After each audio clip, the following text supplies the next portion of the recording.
Միանշանակ սխալ է երեխային տալ առանց լակտոզայի կաթնամթերք, եթե չկա հաստատված հետազոտություն, որ տվյալ երեխայի մոտ կա լակտոզայի անտանելիություն։ Այսինքն այդ ֆերմենտը պետք է օրգանիզմին, եթե կարողանում է մարսել։ Հիմնական տարածված սխալներից է հենց սա, որ համարելով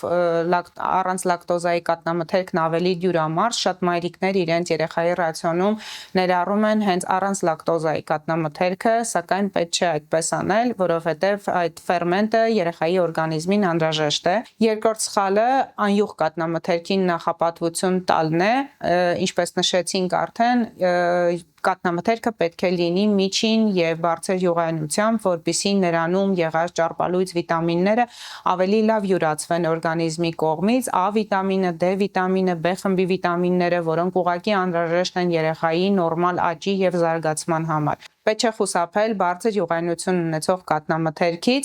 եւ նախապատվությունը տալ անյուղ կաթնամթերքին, այն երեխաներին անհրաժեշտ չէ։ Եվ երրորդ ամենատարածված սխալը նախապատվությունը տալ արտերկրից ներմուծված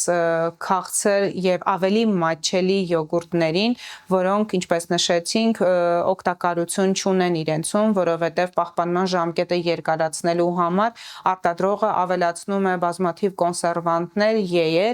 իսկ դրանք ուղղակի չեզոքացնում են յոգուրտում եղած օգտակարը։ Պետք է նախապատվությունը տալ տեղական արտադրողին, տեղական մթերքներին, կարճ ժամկետ ունեցող մթերքներին եւ անպայման ուշադրություն դարձնել պիտակներին, որտեղ գրված է լինելու, որ անարատ կաթից է պատրաստված տվյալ յոգուրտը։